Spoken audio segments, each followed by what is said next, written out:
My boss stole my promotion and my code. But I didn't find out until I saw my name on the credits of a software patent that was worth £2.3 million, listed as a consultant, not the creator. That's when I realized I had exactly 6 months to destroy his career before he destroyed mine. His name was Marcus. He'd been my manager for 3 years at TechVantage, a mid-sized software development company in London. I was the best developer on his team, everyone knew it, including him. I built the infrastructure for 3 of our company's biggest clients. I'd optimized code that was costing us thousands monthly in server fees. I literally saved the company money while making them money. When the promotion came up, senior developer, team lead position, £95,000 salary, I applied. Marcus told me I was the obvious choice. He said he'd fight for me in the board meeting. He said I deserved it. They gave it to Marcus instead. Not a promotion upward for him, but a sideways move to a director of innovation role, which was clearly a creative position designed to stroke his ego and keep him from leaving. The salary was £120,000. My new team lead was Derek, someone who'd been at the company for 2 years and had contributed almost nothing beyond attending meetings and looking busy. I was devastated but not surprised. That's corporate life. You move on. What I didn't know was that Marcus had also claimed credit for a patent I'd submitted 6 months earlier. The patent was for a data compression algorithm, something I'd spent 4 months developing on company time, but which I documented thoroughly in my personal project notes with timestamps and everything. I only found out because my mate Jamie, who works in the patent office, casually mentioned he'd seen my name on a software patent registered to TechVantage.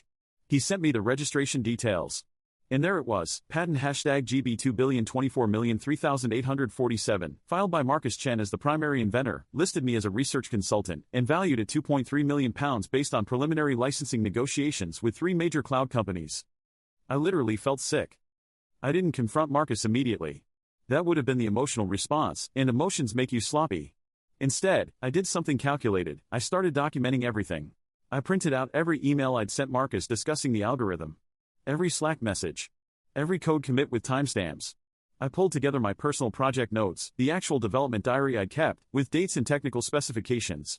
I created a folder on my home computer with every piece of evidence that proved this was my work, done before Marcus had any involvement whatsoever. Then I checked the patent filing more carefully. Marcus had forged the submission documents. He copied my technical notes and submitted them as his own research. My name wasn't on the original filing, it had been added later as consultant in what looked like an afterthought, probably to cover his tracks if anyone questioned the origin of the work. That's when I realized, he knew what he'd done was wrong. He just didn't think I'd find out. I had 2 options. I could go to the company's legal department and report the fraud. That was the sensible option. The honest option.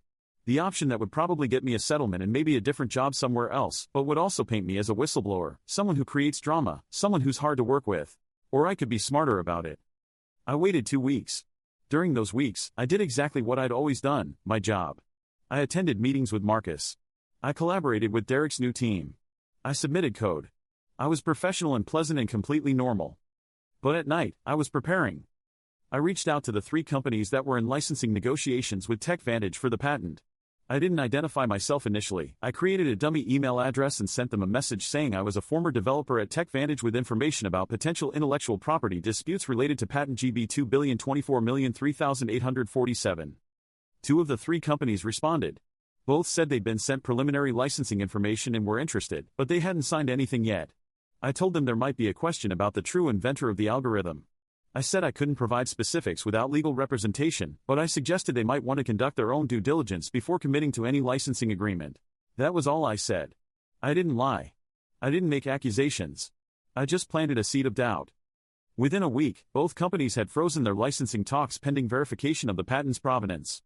One company actually hired an independent auditor to review the original documentation. That's when things got interesting. The auditor found the discrepancies almost immediately. My project notes were timestamped before Marcus's involvement. My code commits were dated months before his first email about the project. The technical specifications in the patent application were copied directly from my personal documentation, word for word in some cases, which is not something you'd expect if 2 people were independently developing the same solution. The auditor's report went to TechVantage's legal department. That's when the company's lawyers started asking questions about how the patent had been filed and by whom. Marcus panicked. I watched it happen. He stopped coming into the office. He sent an email saying he was taking personal leave for health reasons. Then, 3 days later, he submitted his resignation, citing personal and family circumstances. He didn't even try to fight it. But I wasn't done. The licensing companies wanted answers before moving forward. The auditor had raised questions that needed to be resolved.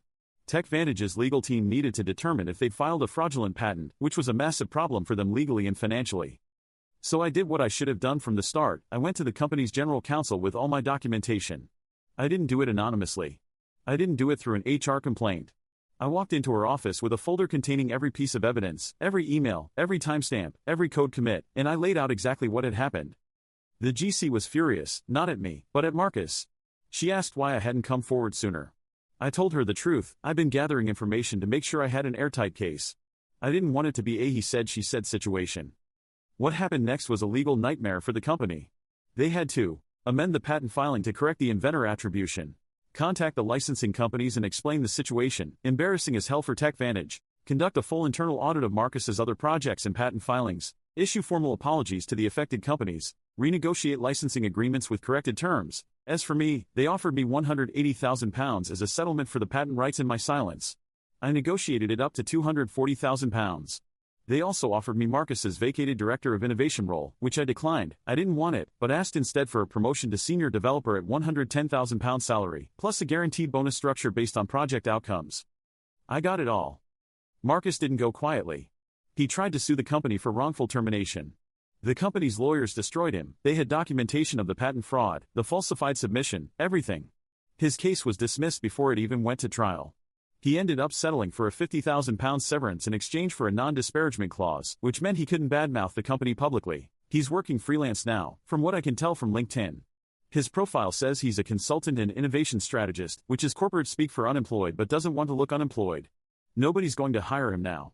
His reputation in the tech industry is destroyed. Here's the thing though, I orchestrated all of this. I could have gone straight to legal. I could have been direct with Marcus and given him a chance to do the right thing. I could have handled this like an adult having a conversation. Instead, I was calculating. I planted doubts with the licensing companies knowing that would trigger an audit. I submitted that first anonymous tip knowing it would start an investigation. I waited until I had everything documented before revealing myself. I made sure there was no way for this to be dismissed as a misunderstanding or a gray area. I weaponized the system against him. Was it justified? He stole my work. He claimed my creation as his own. He was profiting from my effort. When caught, he ran instead of taking responsibility. But did I have to be so tactical about it? Could I have just told my boss what happened and let the company handle it? Probably. But would I have gotten £240,000 and a promotion? Probably not. Would my career have been damaged by being seen as difficult? Maybe. Would Marcus have spun some narrative about how it was a collaborative effort and I was just being territorial? Possibly. The licensing companies that nearly lost £2.3 million to a fraudulent patent say I saved them. TechVantage's GC says I did the right thing. My colleagues think I'm a hero for exposing Marcus's theft. But sometimes I think about how I calculated every step. How I didn't confront him when I could have. How I manufactured a situation where he'd be caught by a third party instead of by me directly. How I let him resign thinking he was escaping, when really I just ensured there'd be no personal confrontation. That's not justice. That's strategy. So was I the asshole for orchestrating a revenge plan disguised as due diligence? Or was I just being smart about protecting my intellectual property and my career? Because here's what I genuinely don't know. If I'd handled this with honesty and directness from the start, would Marcus have done the right thing? Would the companies have still gotten their correct licensing? Would the system have actually worked? Or would I just be sitting here, 3 years later, still angry, with Marcus in a better position and my career trajectory permanently derailed for being difficult? I'll never know. And that might be the thing that bothers me most about all of this.